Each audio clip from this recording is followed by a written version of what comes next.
Bien, aujourd'hui, nous allons parler d'un sujet universel, c'est un peu spécial, puisqu'on va parler des lois concernant l'humanité tout entière, ce qu'on appelle en hébreu les Shevab des Mitzvot des Noach, les 7 lois de Noé, que Dieu a données à Noé, donc à toute l'humanité, puisque toute l'humanité vient de Noé. Alors, il y en a 7 lois, qui sont à la base de tout. Le Rav Raphaël Hirsch, le Meiri et d'autres disent qu'en réalité, dans ces 7 lois, c'est l'archétype, c'est en substance, toute la Torah y est. C'est ce qui est assez extraordinaire. Ça veut dire que Dieu, effectivement, a donné la Torah au peuple juif sur le mont Sinaï, mais en donnant les 7 lois de Noé, il donne quelque part la Torah à l'humanité tout entière. Au point où beaucoup de décisionnaires considèrent ce qu'on appelle le Ger Toshav. Le Ger Toshav, c'est le converti qui n'est pas converti. C'est pas un converti, il y a des convertis, le Ger Tzedek, qui devient juif. Un non-juif qui accepte la totalité des prescriptions, des mitzvot, et qui se fait circoncire, et qui s'immerge dans le bain rituel, le bain de purification, il devient juif comme n'importe quel juif. À part de se marier avec les Kohanim, on a pratiquement les mêmes lois pour... un converti est un juif. Au point où une femme convertie, ses enfants sont 100% juifs et ses enfants peuvent se marier avec un Kohen, donc avec un prêtre. Donc ça c'est le converti classique. Mais il y a ce qu'on appelle le Ger Toshav. Le Ger Toshav, c'est le non-juif, habitant en Israël ou pas, qui respecte les 7 lois de Noé. Et à ce moment-là, certains disent que c'est une sorte de conversion. Là aussi, il y a une conversion. Ça veut dire une humanité en adéquation avec la volonté de Dieu. Donc ces 7 mitzvot qui sont donnés, ces 7 prescriptions qui sont données à toute l'humanité, sont la base de toute la Torah. Et donc ça veut dire que Dieu parle à tous les hommes. Ça veut dire aussi que c'est un lien possible entre tout humain et Dieu.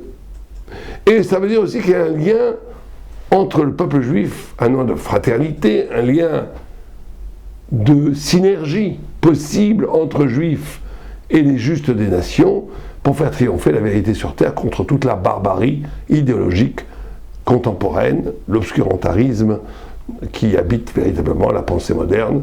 On est dans des zones, dans des temps de ténèbres au niveau de la pensée, et cette parole divine qui traverse toute l'humanité est le lieu d'une réflexion, d'une poétique, d'un miracle spirituel et intellectuel qui est à la base d'une espérance, d'un renouveau pour l'humanité. Il faut savoir que la Torah nous dit, dans Sanhadrin, qu'un non-juif qui étudie la Torah est égal au grand prêtre de Jérusalem, du temple de Salomon. C'est incroyable. Alors pourtant, il y a des choses qu'un non-juif n'a pas le droit d'étudier. Alors oui, on ne parle pas d'étudier la Kabbalah ni la Gemara, non, ça c'est interdit. Tant qu'on n'est pas converti au judaïsme Ger, on n'a pas le droit d'étudier certains textes de la Torah. Mais d'étudier, comme on va le faire aujourd'hui, les 7 lois de Noé, ou la Bible, ou tout ce qui a trait au l'ordre de l'éthique, ou de la spiritualité, ou de la révélation divine, là, au contraire, un non-juif qui étudie cette Torah-là est égal au grand prêtre du temple de Salomon. D'où l'importance, en réalité, d'enseigner ces 7 lois. Alors, il faut savoir qu'au-delà des 7 lois qu'on va énumérer tout de suite, il y a d'autres lois moins connues que le non-juif a l'obligation de garder. Peu de gens sachent que juifs ou non-juifs n'ont pas le droit de faire des kilaïm, ça veut dire la mélange des semences, ça veut dire le boutage de genres végétaux différents, on n'a pas le droit. On n'a pas le droit non plus de castrer les taureaux pour en faire des bœufs. Il y a une obligation de la prière, il y a une obligation de respecter sa parole, il y a une obligation de faire des sacrifices, il y a énormément de faire la charité, l'aumône, j'ai pas la charité, de faire la tzedaka. Donc le non-juif est concerné par plein de mitzvot, mais les 7 mitzvot sont en gros avant tout celles qui sont révélées et qui sont d'oraïta de la Torah et qui contiennent la totalité en réalité de la Torah quelque part. Alors c'est quoi les 7 mitzvot? Alors c'est très facile. Il y a 1, ne pas faire d'idolâtrie, on va en parler. 2, ne pas tuer. 3, ne pas blasphémer. 4, ne pas voler. 5, ne pas commettre l'adultère. 6, ne pas manger la chair d'un animal vivant. 7, mais là c'est plus collectif, d'instaurer des tribunaux de justice pour faire régner la justice dans les États où vivent les non-juifs. Alors ces 7 mitzvot, encore une fois, sont subdivisables en 3, comme le Rav Raphaël Hisch le dit. Un, dit-il, c'est Akarat Ichud Aboré, c'est-à-dire la reconnaissance du Dieu unique. 2, c'est ce qu'il appelle le Tzedek Betoda'a, ça veut dire la justice dans la conscience. 3, c'est Ishtalshut, ça veut dire dominer ses passions animales. Et donc ça renvoie effectivement à 3 niveaux, le rapport à Dieu, le rapport à l'homme et le rapport à nous-mêmes. Le rapport à Dieu s'émancipe principalement par l'interdiction du blasphème, l'interdiction de faire de l'idolâtrie, le rapport à l'autre par l'interdiction de tuer, de voler, et le rapport à soi-même, c'est la justice, ne pas manger la chair d'animal vivant, et certains disent que c'est vraiment ces 3 choses-là sont en vérité comment l'homme s'élève au-dessus d'une animalité. Adam, c'est une anagramme qui veut dire méod, c'est les mêmes mots les mêmes lettres que méod. Un homme devient homme quand il est traversé par la loi de Dieu, et que cette loi de Dieu l'élève à tous les niveaux à une damnation, à un statut d'animalité qui obéit à des principes déterministes de la nature. Et ces lois sont quelque part le salut de l'homme. C'est le salut de l'homme. Alors, est-ce qu'il faut que... On va essayer d'être très technique aujourd'hui. On va faire moins de pensées abstraites, parce que comme je veux que ce cours soit quand même efficace pour que les gens savent ce qu'ils doivent faire. Est-ce que l'obligation pour un non-juif de se soumettre à ces 7 lois divines, qui lui assure le salut, et ça c'est bien important, parce que le Maïmonide et tous les Rishonim disent que bien entendu, le texte de Maïmonide est très beau d'ailleurs, il dit bien entendu, le non-juif qui fait un effort sur lui-même éthique, un effort spirituel d'atteindre l'unité de Dieu, et qui respecte les 7 mitzvot, Vadaï, dit-il, c'est sûr qu'il aura la félicité éternelle après la mort. Donc nous parlons ici de la clé de l'éternité. Maintenant, est-ce que ces 7 mitzvot, prescriptions que le non-juif doit faire, est-ce qu'il y a l'obligation que le non-juif sache que ça vienne de la Torah de Moïse? Eh bien écoutez, je vais vous surprendre, à part Maïmonide qui pense que oui, la plupart des grands décisionnaires, et la halakha est plus ou moins comme eux, c'est que non. Ce qui montre une grande élégance du judaïsme, c'est-à-dire que le salut dans les autres religions, c'est toujours si on adhère à la religion. Il y a eu des changements dernièrement, notamment dans le catholicisme, mais pendant des siècles, dans l'islam, et dans le christianisme, qui sont quand même des religions filles du judaïsme, qui ont hérité de cette notion de l'éternité après la mort, n'ont le salut que celui qui va adhérer à la vérité de la religion. Dans le judaïsme, pas du tout. Du moment où vous faites les 7 mitzvot de Bnei Noach, vous avez de l'éternité et vous n'avez absolument pas besoin de reconnaître que ces 7 mitzvot sont passés sont agréés par la volonté de Moïse et de la Torah juive. À part, encore une fois, Maïmonide qui pense que oui. Mais la plupart des Rishonim le disent que non, et ça montre une sorte de liberté, d'universalité, du fait que la Torah n'est pas intéressée du tout au fait que les non-juifs adhèrent, prêtent allégeance au judaïsme, pas du tout. La bonne nouvelle est enseignée à l'humanité tout entière. Vous avez une façon, bien sûr que ça passe par la Torah, puisque les 7 lois de Noé ont été prononcées en hébreu par Dieu en parlant à Noé. Mais, ok, ça passe par la Torah, mais le non-juif n'est pas obligé d'adhérer au fait que ça passe par la Torah. Du moment qu'il fait les 7 mitzvot de Noé, c'est bon. Je répète encore une fois que Maïmonide pense différemment. Il pense que une des conditions essentielles pour acquérir l'éternité, pour un non-juif, c'est de reconnaître que ces 7 mitzvot viennent de la Torah de Moïse. Mais, encore une fois, la plupart des dictionnaires ne pensent pas comme lui. Donc, allons sur le vif du sujet. Donc, on a cette notion de, avant tout, Avodah Zarah. L'Avodah Zarah, ça veut dire l'idolâtrie, est absolument interdite à toute l'humanité. À toute l'humanité. Alors, il faut savoir que cette Avodah Zarah qui est à toute l'humanité, pourquoi? Parce que comment est-ce qu'on pourrait définir l'idolâtrie? C'est la réduction du créateur à la création. C'est aussi simple que ça. Ça veut dire la notion d'Avodah Zara, d'idolâtrie, c'est un besoin spirituel qui trouve comme objet non pas Dieu, mais une des facettes de la création qui est réduite, enfin plutôt qui est identifiée au divin et qui opère une réduction infinie du divin. Voilà le grand crime de l'Avodah Zara. Le grand crime de l'idolâtrie, c'est le réductionnisme, c'est la réductibilité, le fait de réduire la divinité à de l'être. Or, Dieu est radicalement autre, il est radicalement au-delà de l'être. Dieu est infini, la création est finie. Réduire l'infini au fini est le plus grand crime spirituel. Alors vous allez me dire, pourquoi est-ce que les gens font ça? C'est très simple. Les gens font ça parce qu'ils ont besoin de sentir le bon Dieu.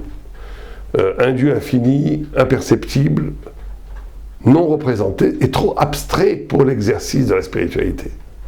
D'où vient le Yetzer Hara, d'où vient l'instinct de l'idolâtrie. Et c'est là où on touche à un point fondamental du judaïsme. C'est qu'il y a une proximité, justement, qui n'est pas tactile. Pour donner une image un peu vulgaire, mais au moins qui a le mérite de faire comprendre. Si je suis fidèle à mon épouse quand je suis avec elle au restaurant, elle est en face de moi, je la vois, c'est normal. Je vais pas tromper, personne ne va tromper sa femme devant sa femme. Mais si je suis à 10 000 km dans un pays asiatique seul, et que ma femme n'est pas là, et que je reste fidèle, malgré le fait que nous sommes éloignés, c'est ça la vraie fidélité. C'est pareil avec Dieu. Si j'ai besoin de voir Dieu pour aimer Dieu, c'est que je n'aime pas Dieu. La vraie fidélité, c'est que même quand ça a l'air de ne pas être là, c'est là. C'est ça la vraie union. Je ne le vois pas, mais c'est tellement fort que je n'ai pas besoin de le voir pour être avec toi. Si j'ai besoin de le voir, de le toucher pour être avec toi, c'est que je ne suis pas vraiment avec toi. C'est cette notion extraordinaire de la présence dans l'absence. Dans cette notion iconoclaste propre au judaïsme, qui est que toute idole, toute fascination dans la matière du divin, tout le fait qu'on façonne le divin dans le matériel, est en vérité une trahison de l'infini qui est dans l'homme. Et pourquoi c'est tellement important? Parce qu'il s'agit ici de l'éternité. Quelqu'un qui a besoin de représenter le divin, c'est qu'il vit complètement dans le monde de la matière. Il est dans le monde matériel. Et donc il n'a pas accès à l'éternité qui est immatérielle. Ce n'est que celui qui a fait l'effort de dépasser le rapport matérialisé avec le divin, qui atteint une spiritualité d'éternité qui lui permettra l'éternité après la mort.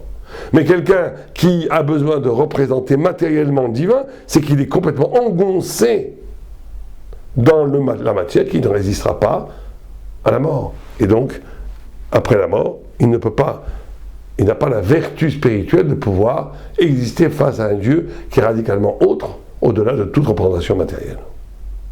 La deuxième chose qui est très importante, c'est la notion de croire que Dieu est un. Alors, de croire qu'il est un, de l'unité de Dieu. Ça fait partie de l'interdiction de l'idolâtrie. Alors maintenant, est-ce qu'un non-juif a le droit de croire à la Trinité? Un juif, c'est absolument interdit, bien entendu. Mais est-ce qu'un non-juif a le droit de croire à la Trinité?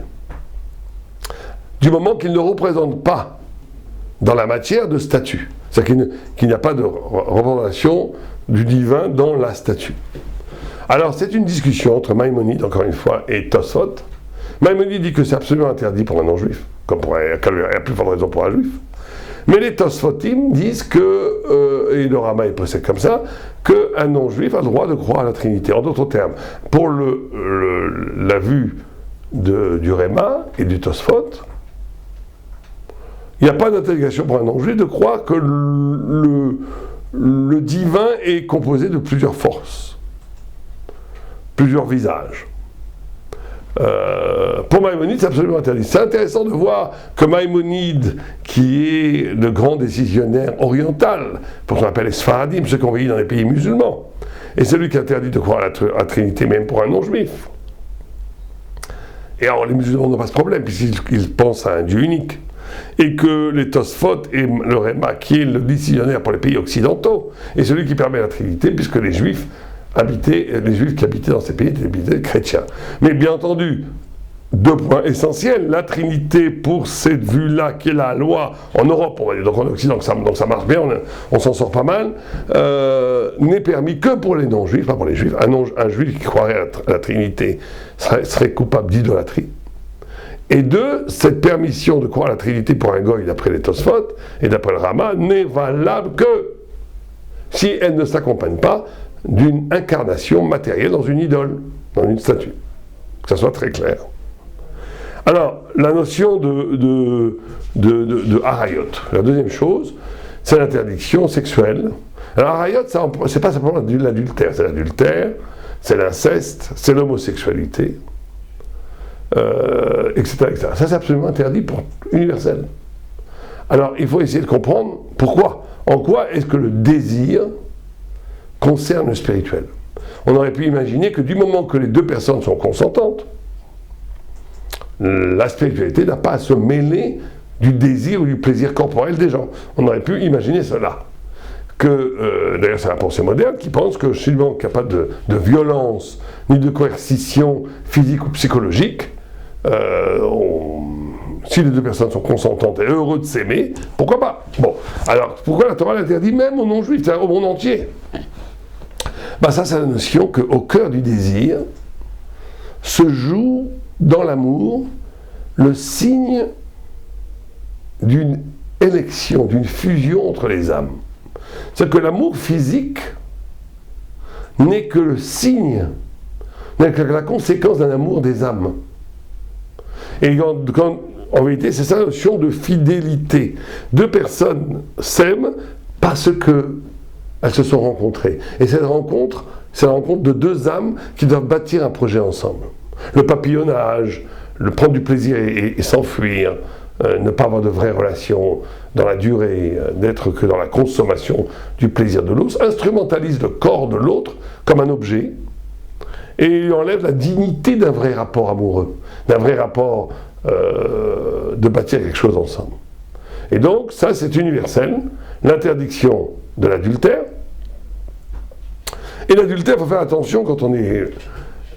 c'est pas simplement une femme qui s'est mariée à l'église, hein. Un couple qui vit ensemble, même s'il n'y a pas eu d'acte religieux ou même civil qui officialise leur relation, quelqu'un qui a une petite amie attitrée, cette femme est absolument interdite à tous les autres copains parce qu'elle est considérée comme échétiche, comme la femme de cet homme. L'inceste, n'en parlons pas, c'est évidemment interdit, et l'homosexualité aussi est interdite. Vous pouvez regarder les cours que j'ai faits sur l'homosexualité qui expliquent pourquoi l'homosexualité, comme principalement, chacun fait ce qu'il veut. Moi, on n'est pas là pour accabler les gens, mais je vous dis ce que dit la loi. Donc, l'homosexualité, c'est le refus de l'altérité féminine ou masculine. C'est ça le problème essentiel de l'homosexualité. Le troisième interdit, c'est Retzicha, de tuer. Alors ça, tout le monde comprend que c'est interdit de tuer, mais là aussi, il faut faire attention. L'avortement, par exemple, est absolument interdit. En réalité, c'est pas... Je m'exprime mal en disant l'avortement. Tuer les gens, tout le monde comprend qu'on ne peut pas tuer les gens, puisque chaque personne est unique. Chaque personne possède en lui le visage de la divinité. Chacun a été créé à l'image de Dieu. Donc, la Torah nous dit que non seulement on n'a pas le droit de tuer quelqu'un, mais il vaut mieux mourir que tuer quelqu'un. D'après la loi, vous savez que vous n'avez pas le droit. On vous dit, ou je te tue un mafiosi, il vous dit, ou je te tue, ou tu vas tuer quelqu'un, ou tu vas tuer Paul, tu dis, tue-moi, je ne tuerai pas Paul. Pourquoi? Parce qu'on dit, qui te dit que ton sang vaut plus que son sang? C'est comme le Talmud nous dit. Donc tu ne peux pas tuer quelqu'un même au prix de ta vie.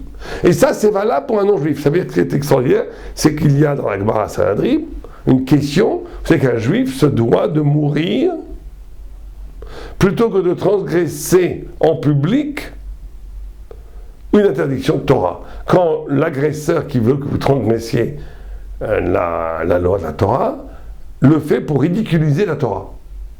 Ça s'appelle mourir en Kiddush Hashem, mourir en sanctifiant le saint nom. Un non-juif n'a pas cette mitzvah, il n'a pas cette obligation. Un non-juif n'est pas obligé de sanctifier sa vie si on l'oblige à manger de la chair d'un animal vivant, on va voir que c'est une des sept interdictions, il le mange. Si on te dit ou je te tue ou tu manges les 7, tu le manges. Par contre, si on dit ou je te tue ou tu tues quelqu'un d'autre, non, il se laisse tuer. Parce que là, ce n'est pas une question de qui douche Hachem, c'est une question de logique. On ne peut pas décider que ma vie vaut plus que la vie d'un autre. L'avortement est absolument interdit, mais en vérité, il ne s'est pas très bien défini, dans la mesure que l'avortement est permis. Il est permis quand la vie de la femme est en jeu, que ce soit une vie physique ou une vie mentale. Ça veut dire que si la femme va devenir folle en accouchant de cet enfant, comme il y a eu des cas où le violeur est un assassin, elle tombe enceinte de son violeur, ou elle tombe enceinte de l'assassin de son mari et de ses enfants, bon, à un moment donné, elle sait très bien qu'en accouchant de cet enfant, elle va devenir folle. Ou bien un problème médical qui fait que si cet enfant reste dans le ventre de la mère, il va tuer la mère, dans ces cas-là, l'avortement est permis. Mais dans tous les autres cas, pour des questions de commodité financière, j'ai plus assez d'argent, mon copain m'a quitté, donc maintenant je ne peux plus garder cet enfant, voilà, j'ai une carrière, on m'a proposé un travail à l'étranger, je ne sais pas le moment de tomber enceinte, écoute, oui, c'est arrivé, donc je vais l'enlever. Tout ça, c'est d'abord d'une horreur, de mesquinerie. Vous savez que l'enfant dans le ventre de la mère, après quelques semaines, rêve, pense, ressent des émotions, c'est prouvé scientifiquement. Il ressent les émissions de la mère, il écoute de la musique. C'est un être vivant avec une âme. Et cet argument bidon, excusez-moi le terme de dire, c'est le corps de la femme, elle fait ce qu'elle veut avec son corps, c'est un mensonge scientifique. L'enfant dans le ventre de la mère n'est pas le corps de la femme. C'est qu'un autre corps, c'est un corps étranger qui se développe dans la femme, et c'est la merveille de la maternité, mais qui est une altérité absolue. C'est un autre être. C'est un autre être qui vit en toi. Bon, voilà. Alors, le tuer pour des questions de commodité financière ou psychologique, du moment que ce n'est pas un danger vital ou un danger mental qui risque la folie de la mère ou la vie physique de la mère, tous les points bas, à part ça, tout est interdit. Et ça fait partie du meurtre. Manger la chair d'animal vivant, ça c'est la quatrième.